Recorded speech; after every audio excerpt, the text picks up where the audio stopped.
La ronde du remords.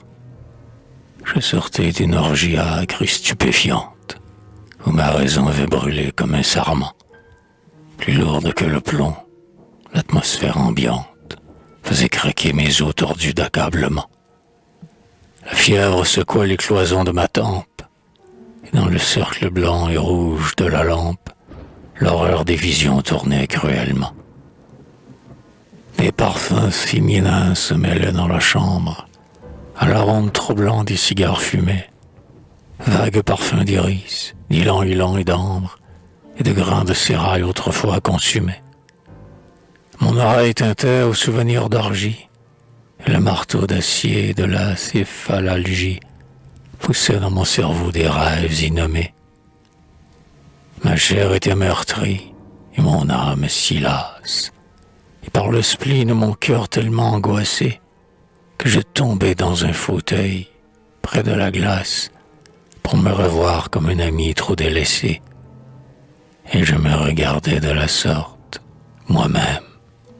La glace m'envoya mon image si blême, qu'on aurait dit un spectre affreux de trépassé. Tout à coup, une voix terrible, intérieure, fit retentir mes nerfs et, sortant malgré moi de ma bouche fermée, elle emplit ma demeure d'un cri lugubre, et j'eus peur sans savoir pourquoi. La voix disait avec un rire métallique: « Voici tes gueux, voici tes morts, voici ta clique.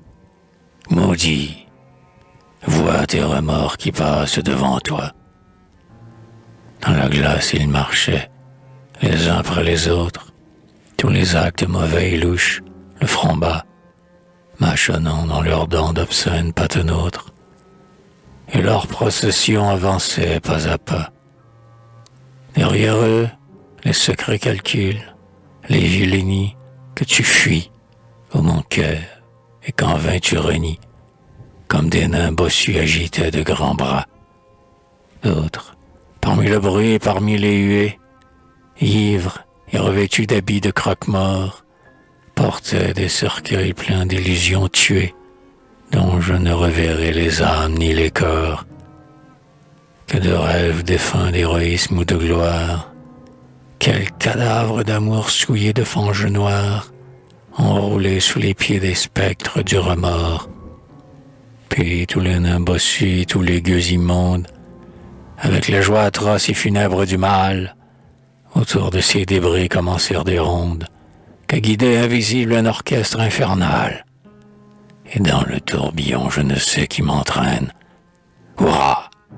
C'est la Saint-Guy, la tarentelle obscène, et je danse avec eux le ballet bacchanal. Sombre nuit, où je vis tant de hontes recluses, sortir du passé pour m'offrir leur nudité, où le torrent jeta par-dessus ses écluses la fange de mon cœur et son iniquité. Hélas, quand le soleil, cognant ma fenêtre, m'éveilla, je compris que, la veille peut-être, le fleuve où j'avais bu n'était pas le Lété.